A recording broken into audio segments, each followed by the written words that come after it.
नमस्कार, ABP news पर हाजिर हूं मैं रुमाना इसार खान। दोपहर के 12 बज रहे हैं और आज 12 से 2 पॉलिटिकल शो नहीं बल्कि मैं आपके लिए लेकर आई हूं द वोटिंग शो। आपको बता देते हैं पहले चरण के मतदान को 5 घंटे पूरे हो चुके हैं। सुबह 7 बजे से वोटिंग शुरू हुई और अब दोपहर के 12 बज रहे हैं। 11 बजे तक अभी तक जो वोटिंग परसेंटेज का आंकड़ा आया है वो मैं आपको बताऊंगी, लेकिन उससे पहले फेज में वोटिंग कहां हो रही है। कुल 102 सीटें हैं जो 21 राज्यों और यूनियन टेरिटरीज में फैली हुई हैं, जिसमें तमिलनाडु की सभी 39 सीटों पर वोट डाले जा रहे हैं। राजस्थान की 12 है, उत्तर प्रदेश की 8 है। तो कुल मिलाकर ये 102 सीटें जहां पर पिछले 5 घंटे से वोट डाले जा रहे हैं। और इस बीच ताजा तस्वीरें, ये तस्वीरें गांधीनगर से देख रहे हैं। गुजरात गांधीनगर कल ही पहुंच गए थे गृह मंत्री अमित शाह, जिन्हें बीजेपी ने एक बार फिर गांधीनगर सीट से उम्मीदवार बनाया है।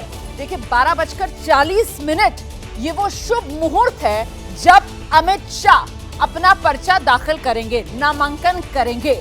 और इसी की तैयारी में अमित शाह को आप देख रहे हैं। बीजेपी के तमाम जो बड़े नेता हैं, प्रदेश के जो मुख्यमंत्री हैं, वो भी अमित शाह के साथ यहां पर इस मौके पर मौजूद नजर आ रहे हैं। ये जो तस्वीरें हैं वो पार्टी दफ्तर की हमें लग रही हैं, जहां पर अमित शाह का भव्य स्वागत भी किया गया है। और इसके बाद तमाम पार्टी के नेताओं कार्यकर्ताओं की शुभकामनाओं के साथ अमित शाह निकलेंगे गांधीनगर सीट से फिर से अपना पर्चा दाखिल करने के लिए। गांधीनगर वो सीट जो गुजरात में बीजेपी का घर कह लीजिए आप, गढ़ कह लीजिए आप, मानी जाती है।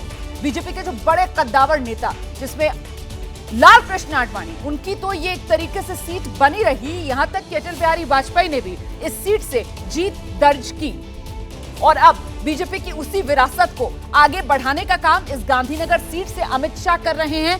पार्टी के कार्यकर्ताओं में, समर्थकों में जोश जबरदस्त है और उनको चिंता अमित शाह की जीत की नहीं बल्कि अमित शाह की जीत का अंतर इस बार बढ़ाना है। इस लक्ष्य को लेकर आम कार्यकर्ता जो है वो आगे बढ़ रहा है। तो तस्वीरें आपके सामने हैं।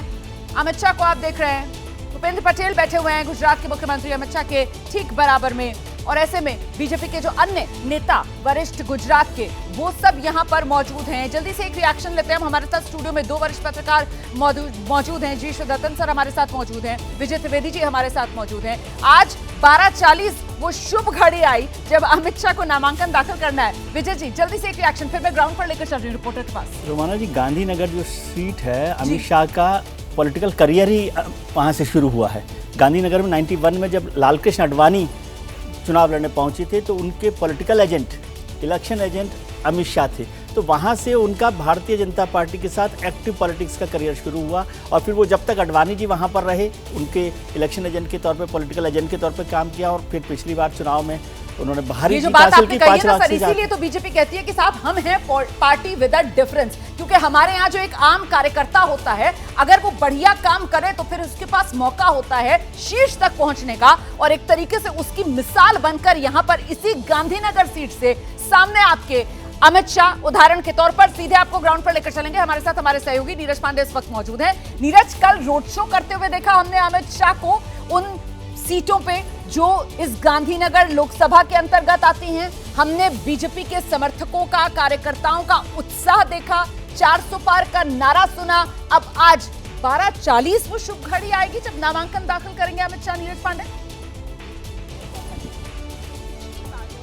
जी बिल्कुल रोमाना, थोड़ी देर में अमित शाह यहाँ पहुँचने वाले हैं। जहाँ मैं हूँ ये दरअसल गांधीनगर का कलेक्ट्रेट है और इसी रोड से थोड़ी देर में अमित शाह पहुँचने वाले हैं। फिलहाल अमित शाह आ चुके हैं, पास में ही सर्किट हाउस पहुँचे हैं जहाँ पर भूपेंद्र पटेल जो मुख्यमंत्री हैं गुजरात के, वो मौजूद हैं। वो वेट कर रहे थे पिछले काफ़ी देर से गृह मंत्री का। तो अब गृह मंत्री अमित शाह वहाँ पहुँचे हैं। उनके साथ अगले 5 मिनट के अंदर वो कलेक्ट्रेट पहुँचने वाले हैं जहाँ पर वो अपना नामांकन दाखिल करेंगे। उनकी जो मुहूर्त है वो 12:39 का है और 1 बजे का है। तो 2 मुहूर्त हैं। माना यह जा रहा है कि 12:39 वाले मुहूर्त में ही वो अंदर जाएंगे और उस समय अपना नामांकन पत्र दाखिल कर देंगे। और प्रस्तावक के तौर पर कौन साथ हो सकते हैं, इसको लेकर किस तरीके की जानकारी मिल रही है? कौन कौन पार्टी के बड़े नेता अमित शाह के साथ इस मौके पर रहेंगे? जैसा कि आपने बताया, हमने तस्वीरें भी दिखाई दर्शकों को, वो सर्किट हाउस वहां पर गुजरात के मुख्यमंत्री भूपेंद्र पटेल इंतजार कर रहे थे, वो नजर आ रहे हैं साथ में।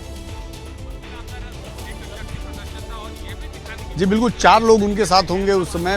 भूपेंद्र पटेल मौजूद रहेंगे, केसी पटेल उनके साथ रहेंगे, मयंक पटेल उनके साथ मौजूद रहेंगे और 2 और उनके प्रस्तावक मौजूद रहेंगे जो पार्टी के कार्यकर्ता ही हैं। तो 4 लोग उनके साथ नामांकन दाखिल करने के लिए कलेक्ट्रेट पहुंचेंगे। फिलहाल वो अभी सर्किट हाउस में है, थोड़ी देर में पहुंचने वाले हैं। ये जरूर है, देखिए क्या है कि आमतौर पर पिछले बार हमने देखा जब 2019 में रोमाना जब उन्होंने नामांकन से पहले एक बड़ा लंबा रोड शो किया था, उस समय भी हम कवर करने अहमदाबाद आए हुए थे। रोड शो के बाद उन्होंने नामांकन दाखिल किया, लेकिन इस बार उन्होंने अपनी स्ट्रेटजी बदली। कल पूरे दिन सुबह 10:30 बजे से अपना रोड शो शुरू किया और रात में 9:30 बजे अपना सभा के साथ अपना कार्यक्रम समाप्त किया। और इस दौरान उन्होंने 7 की 7 विधानसभा सीट जो गांधीनगर लोकसभा में आती हैं उन सब में होते हुए उन्होंने न सिर्फ रोड शो किए, 4 बड़े रोड शो किए और उसके बाद एक रैली उन्होंने संबोधित किया। और इसके दौरान उन्होंने 7 की 7 विधानसभा उन्होंने कवर किया। और इसके पीछे की स्ट्रेटजी उनकी यही थी कि एक दिन रहकर वो गांधीनगर के हर इलाके से गुजर के लोगों से रूबरू हो जाएंगे, लोगों को अपनी प्रेजेंस शो करेंगे और उसके बाद अगले दिन यानी कि आज के लिए उन्होंने नामांकन का समय तय किया था। और अगर नीरज बीजेपी के भीतर जो चाणक्य कहे जाते हैं अमित शाह, उनकी इस रणनीति को समझा जाए गहराई से तो वजह सिर्फ यही नजर आती है ना कि आमतौर पर जब उम्मीदवार चुनाव मैदान में होता है तो उसके लक्ष्य होता है उसका कि किसी तरीके से जीत हासिल करे। लेकिन क्योंकि ये अमित शाह हैं और ऐसे में इनके सामने सबसे बड़ा लक्ष्य ये है कि सिर्फ जीतना नहीं है बल्कि सबसे बड़ी जीत हासिल करनी है। जो पिछली बार का मार्जिन था उसको और बड़ा करना है। इसी वजह से ये सारी कवायद होती हुई हमने देखी। बिल्कुल रोमाना, बिल्कुल यही हालत है। और दरअसल हमने जितने भी कार्यकर्ताओं से बात की उनका भी यही कहना है कि पिछली बार की तुलना में इस बार की जीत बहुत बड़ी होगी। एक बात समझना बहुत जरूरी है, गांधीनगर लोकसभा सीट दरअसल भारतीय जनता पार्टी का गढ़ है। यहाँ पर हर घर में आपको भाजपा का कार्यकर्ता मिल जाएगा, कॉमन आदमी भी सिर्फ भाजपा की बात करता है। नरेंद्र मोदी ने इतनी बड़ी लाइन खींच दी है कि गुजरात में खासकर गांधीनगर में तो मुझे नहीं लगता कोई दिक्कत होने वाली है। इसीलिए अमित शाह ने चुना कि नामांकन से एक दिन पहले लोगों से मुलाकात कर ली जाए और उसके बाद नामांकन करके यहाँ से निकल जाया जाए और देश के दूसरे राज्यों में घूमा टहला जाए। और इनका चुनाव मैं आपको बता दूं, जो हमारी जानकारी है उसके अनुसार अब इसके बाद वो वोट डालने ही आएंगे गांधीनगर में। गांधीनगर में उनका कोई प्रचार नहीं होगा बल्कि उनके कार्यकर्ता और उनके जो पार्टी के नेता हैं वही उनका मोर्चा संभालेंगे, वही लोग चुनाव लड़ेंगे। और इसीलिए भारतीय जनता पार्टी के जो चाणक्य कहे जाने वाले अमित शाह, वो उन्होंने अपना प्लान बनाया है कि एक दिन के अलावा वो गांधीनगर में समय नहीं देंगे और देश के दूसरे हिस्सों में अपने दूसरे कैंडिडेट्स के लिए प्रचार करेंगे। उनका चुनाव उनके कार्यकर्ता दे दिया। कल उन्होंने रोड शो कर दिया, आज वो नामांकन दाखिल कर देंगे और इसके बाद अब वो आएंगे नहीं, अब वो सिर्फ वोट डालने के लिए यहाँ पर आएंगे।